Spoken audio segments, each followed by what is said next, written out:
Kad būtų lengviau suprasti, apie ką aš čia kalbu, kas ta likimo matrica ir dar tie daugiau aspektų, tai noriu papasakoti, čia kažkur įdėsiu apie savo likimo matricą ir tuos lygius, per kuriuos aš ėjau ir kaip padėjo man atpažinti šitus dalykus.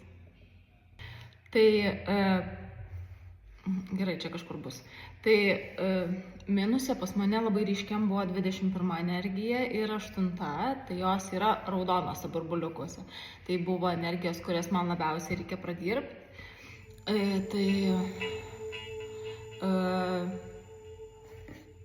Tarkim, pas mane 21, 4 ir 10 yra pinigų ir sveikatos karma, o 8, 5 ir 15 yra karminė uodegėlė, tai čia yra tokios dvi sritys, kurias labiausiai reikia pradirbti.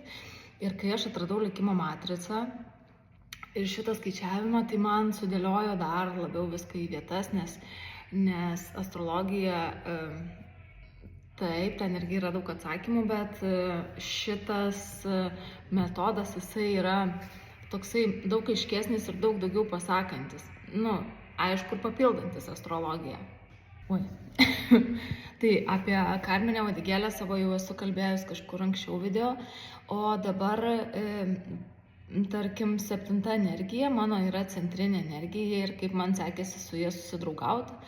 Ir ką aš supratau, išstudijavus savo likimo matricą.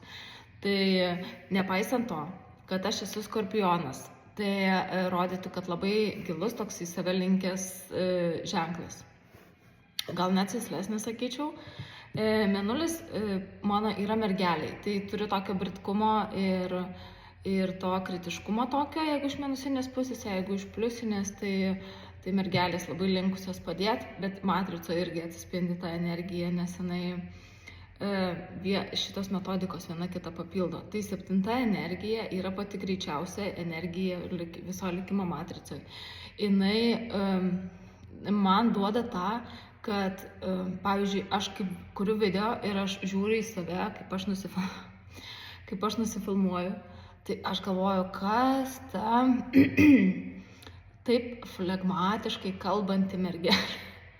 Ne mergelė, mergelė. Tai, žodžiu, mano mintys lekia žaibo greičiu ir aš tiesiog bandau sugaudyti ir pasakyti struktūruotai, ką aš noriu pasakyti. Dėl to gaunasi, kad aš biškį pagalvoju ir tada pasakau, bet tada gaunasi tas, kad aš labai lėtai šneku ir atrodo, kad aš žiauriai lėtas žmogus, bet iš tikrųjų ta mano 7 energija yra toks vidinis uraganas ir mano viena mylima kolegė sakė, kad kur aš, tai tenai chaosas. Tai aš iš pradžių galvodavau, kad mane reikėtų kažkaip susitvarkyti su tuo, bet kai aš priėmiau tą savo chaosą vidinį, tai man tada stojo viskas į savas vietas. Likimo matrica ką padeda padaryti, tai jinai padeda priimti save visais aspektais.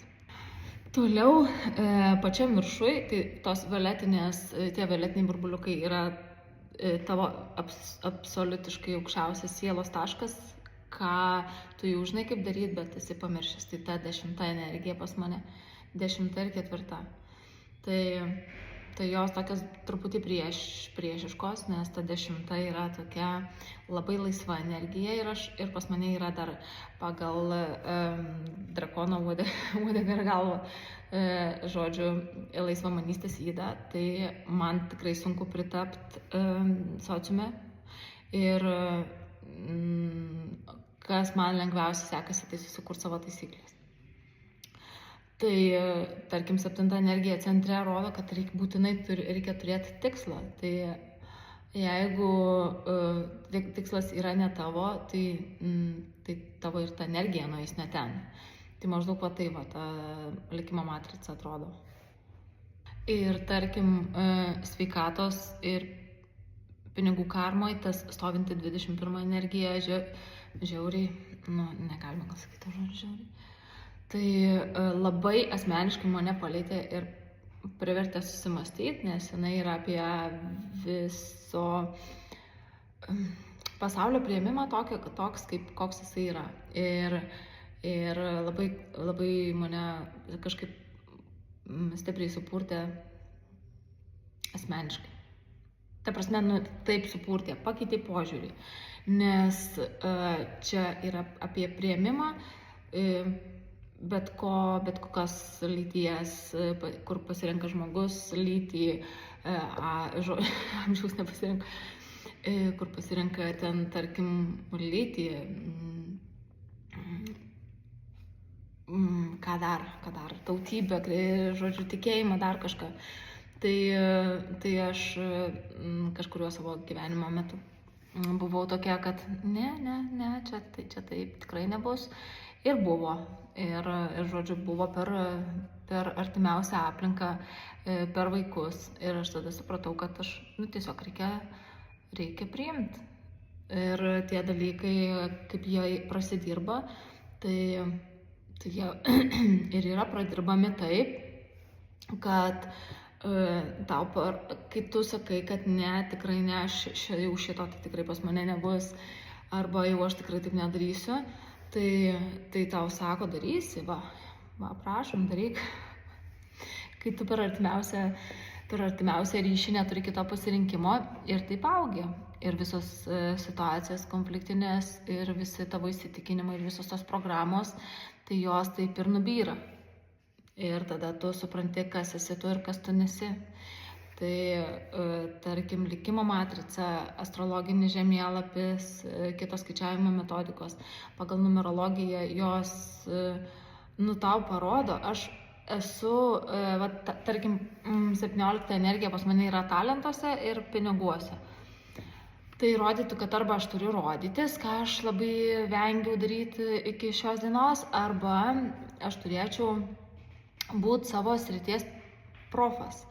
Tai aš šiandien galiu pasakyti, kad aš tikrai esu savo 100% savo srities profas. Aš galiu atėjus žmogui arba pamačius savo gimimo datą pasakyti, kurioje vietoje tu esi užstrigęs ir ką tau reikėtų pradirbti. Tik tai yra vienas niuansas, kad aš tą galiu pasakyti, bet priklauso nuo to, kokiam sielos evoliucijos lygiai yra žmogus, kuris pas mane ateina. Tai jeigu jisai yra kažkuriam iš žemesnių lygių, tai tarkim raudonas yra auka, ten tarkim oranžinis yra kovotojas ir ten toliau kitam video papasakosiu apie šitus lygius. Tai jeigu tu ateini pas mane ir aš tau sakau, kad tau reikia tam tikrus dalykus pradirbti ir tu tą neigi, nes tu to tiesiog dar nesuvoki, tavo sąmonė dar nėra tik įsiplėtus. Tai va čia yra problema. Aš to viską galiu pasakyti, tik tai klausimas, kiek tu galėsi priimti.